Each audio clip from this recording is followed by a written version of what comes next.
Bismillahirrahmanirrahim. Assalamualaikum warahmatullahi wabarakatuh. Alhamdulillah. Allahumma sholli ala Sayyidina Muhammad wa ala ali Sayyidina Muhammad. Pada kesempatan kali ini, saya akan mencoba menyampaikan tentang cara menghilangkan kesusahan. Kalau kita hidup, tidak akan pernah kita tidak mengalami kesusahan.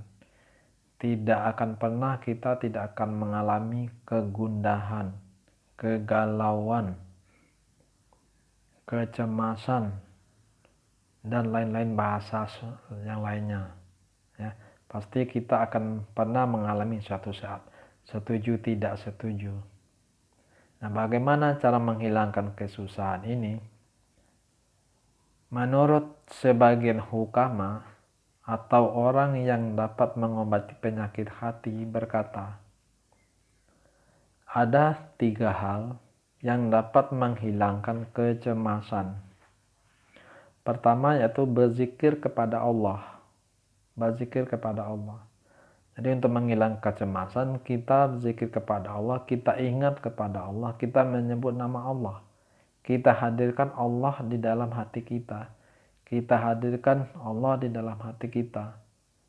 Allah Maha mengetahui. Allah pencipta langit dan bumi. Jadi kita mohon perlindungan kepada Allah. Semoga kita dihilangkan dari kecemasan yang kita hadapi.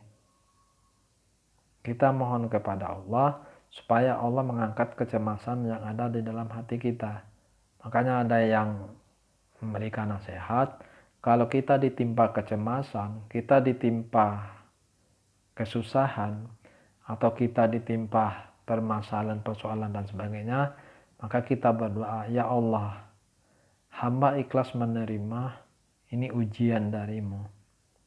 Hamba ikhlas menjalani dan hamba kembalikan kepadamu ya Allah. Tunjukilah hambamu jalan yang lurus. Tunjukilah jalan hamba keluar dari permasalahan ini dan lain sebagainya. Itu contoh aja gitu ya. Berzikir bisa kita dengan membaca ayat-ayat suci Al-Quran. Dengan memperbanyak membaca ayat-ayat suci Al-Quran. Berzikir kita bisa dengan memperbanyak sholat sunnah. Bisa juga dengan menyebut nama-nama Allah. Misalkan astagfirullahaladzim, subhanallah, la ilaha illallah, Allahu akbar. Baik itu dengan jumlah dan hitungan tertentu maupun bebas. Yang penting kita hadirkan Allah di dalam hati kita. Kita hadirkan seolah-olah Allah hadir menolong, mengetahui permasalahan kita. Ya. Jadi kita mohon pertolongan kepada Allah.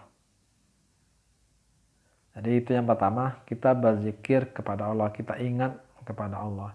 Kemudian yang kedua yaitu menemui para wali Allah dari golongan ulama dan golongan orang-orang soleh. Ya, kalau gampangannya sini aja, jadi golongan ulama atau bisa Pak Ustadz atau Pak Kiai atau apapun lah yang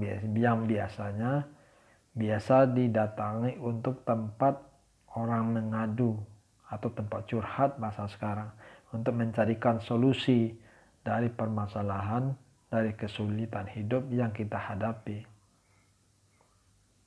Ya, jadi kita menemui para wali Allah. Nah, semoga dengan menemui para wali Allah ini ada jalan, ada solusi dari beliau-beliau tersebut.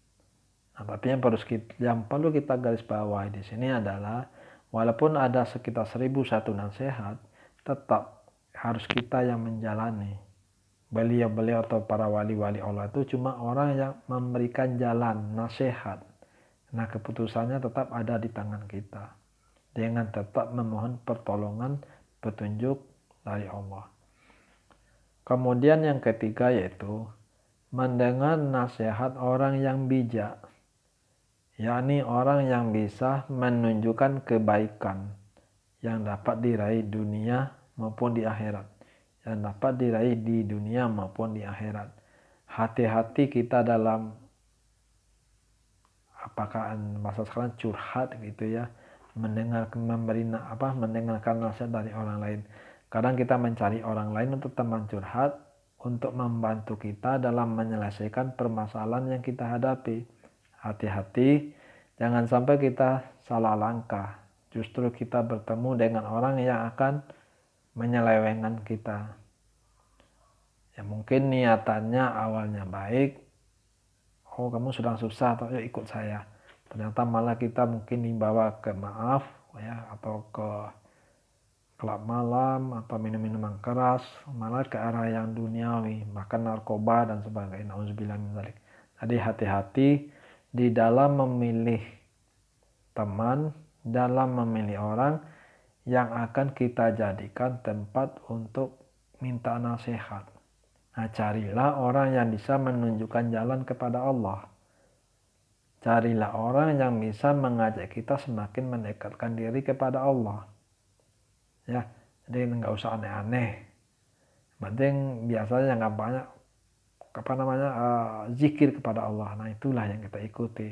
Ayo kita ikut ke sini yuk. Nah, ikut ke sini itu kita hati-hati kemana mereka mengajak. Kalau ke bar nggak usah lah. Kalau ke mana ke yang lain itu nggak usah lah. Ayo kita menemui kiai yuk untuk konsultasi. Nah, silakan didatangi. Ya, jadi hati-hati juga dalam memilih. Jadi dekatkan diri kepada Allah.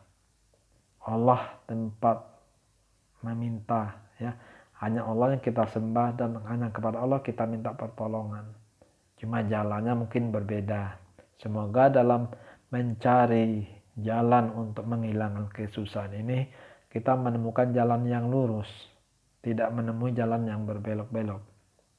Ya, jadi bila kita semua, terutama diri saya pribadi, untuk imbauan kepada diri saya pribadi, kalau kita ditimpa kesusahan, ditimpa kemalangan, kegundahan, kecemasan, mari kita dekatkan diri kepada Allah.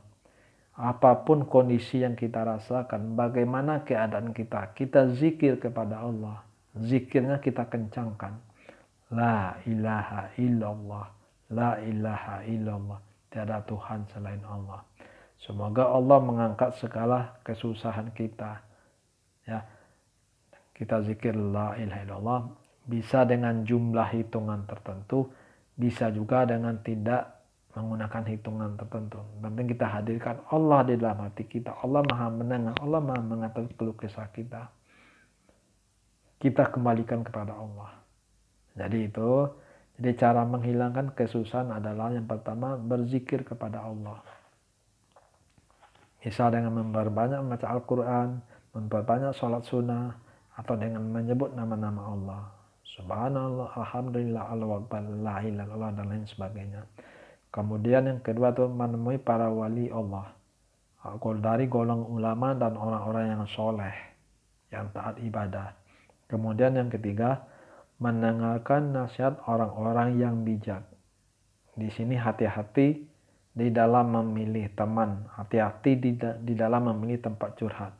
Ya, niatnya terkadang bagus, tapi terkadang kita diselewengkan. Niat kita bagus, tapi hati-hati ya, jangan sampai kita diselewengkan pada bukan jalannya yang lurus. Semoga kita ketemu dengan jalan, ketemu dengan orang yang menunjukkan kita pada jalan yang lurus dan jalan yang benar. Tapi intinya mari kita semakin mendekatkan diri kepada Allah, mari kita memperbanyak zikir la ilaha illallah.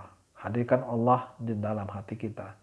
Semoga ini bermanfaat bagi diri saya pribadi, dan semoga ini juga dapat bermanfaat bagi siapapun yang mendengarkan video ini. Saya belajar untuk memotivasi diri saya sendiri, saya belajar untuk menyemangati diri saya sendiri, saya belajar untuk menasehati diri saya pribadi. Kalau ada kekurangan dan kesalahan, saya minta maaf. Assalamualaikum warahmatullahi wabarakatuh.